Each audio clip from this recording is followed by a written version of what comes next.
తగలబెట్టండి sir Niranjan గారు.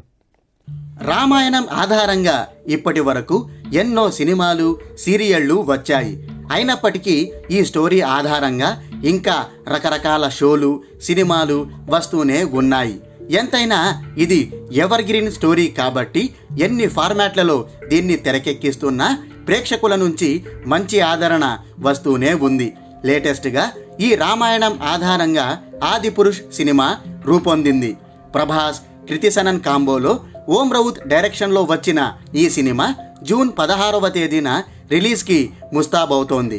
Teaser వల్ల ఈ సినిమాపై మొదట్లో తారాస్థాయిలో నెగిటివిటీ వచ్చినప్పటికీ ఆ తర్వాత విడుదలైన 2 ట్రైలర్ల కారణంగా ఈ సినిమాకు పాజిటివ్ వైబ్స్ వచ్చి పడ్డాయి.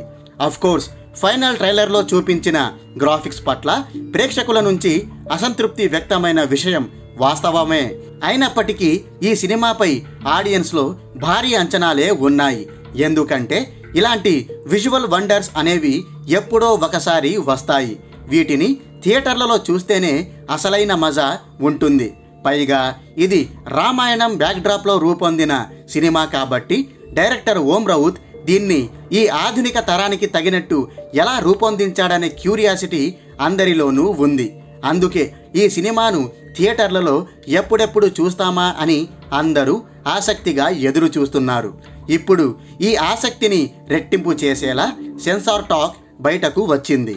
ఈ సినిమాకు సెన్సార్ బోర్డు యూ సర్టిఫికేట్ను జారీ చేసింది. ఈ సినిమా నిడివిని 2 గంటల 59 నిమిషాలు ఉండేలా మేకర్స్ లాక్ చేశారు. అంటే దాదాపు 3 గంటలన్నమాట.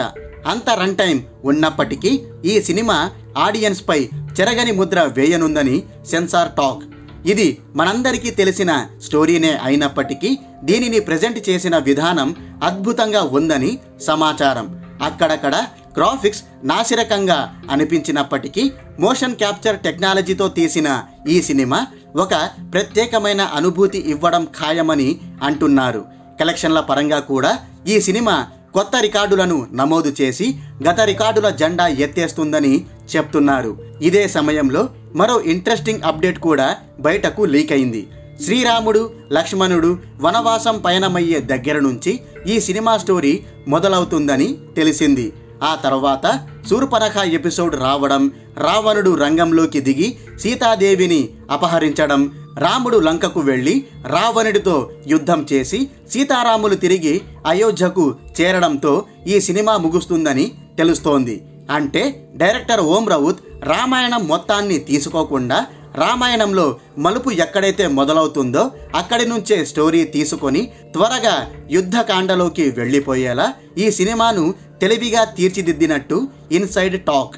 మరి భారీ అంచనాల మధ్య వస్తున్న ఈ సినిమాను ఆడియన్స్ ఎలా రిసీవ్ చేసుకుంటారో చూడాలి.